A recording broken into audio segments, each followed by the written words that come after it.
yesterday by a non-Muslim, left-wing, white, and particularly silver-spooned critic. I was called an Islamophobe.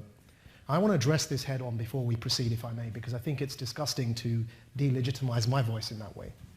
And what I would like to say to them, and I hope they're listening, is the day that you have had to dodge neo-Nazi hammer attacks on the streets of Essex, as I have, the day that you've been arrested at gunpoint and profiled by police at the age of 15, as I have, the day that you've forcibly had your DNA taken from you and profiled at airports, as I have, and the day that you face the grip of a torturer in Egypt's dungeons because of your Islamist political views, as I have, is the day you get to talk to me about Islamophobia. The day you were born to Muslim parents, are a Muslim yourself and have a Muslim child, is the day you get to talk to me about anti-Muslim bigotry. Until that day, being a non-Muslim, and particularly being a white male, to speak to me and to police my conversation about my own religion and its future in this world, and to choose for me who I'm allowed to speak to, is a form of colonial patronage that I could do without. It's a reverse form of racism. It's a policing of the conversation. It's born of a racism of low expectations, because it assumes that the only good, it's the true good Muslim, bad Muslim game, by the way, because it assumes the only good Muslim is the angry Muslim. And there happens to be a bit of a brain malfunction in the heads of these people who assume that despite the fact I've been through all of that, I'm not sitting here in front of you ranting and raving and spitting and frothing at the mouth. Therefore, because I'm not angry, somehow I'm not the good Muslim. It's patronizing in the extreme.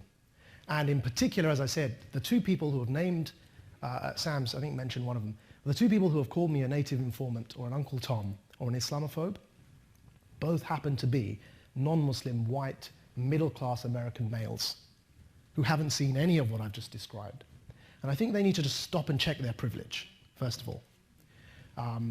And it's sad that the debate has got to this. Yeah, what we say, there's a maxim that we use in the dialogue, that no idea is above scrutiny and no people are beneath dignity. Just to touch on the point Sam just made, scrutiny, satire, critique of any idea must necessarily be not only allowed but actively encouraged. That doesn't mean that we pick on individual Muslim people.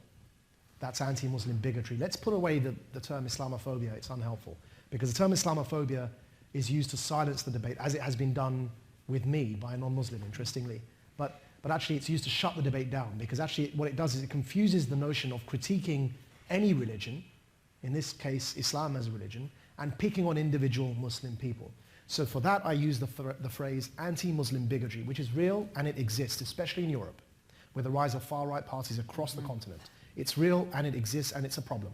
But that's not the same thing as scrutinizing any religion, and in this instance the religion of Islam. So no idea is above scrutiny and no people are beneath dignity. If you want to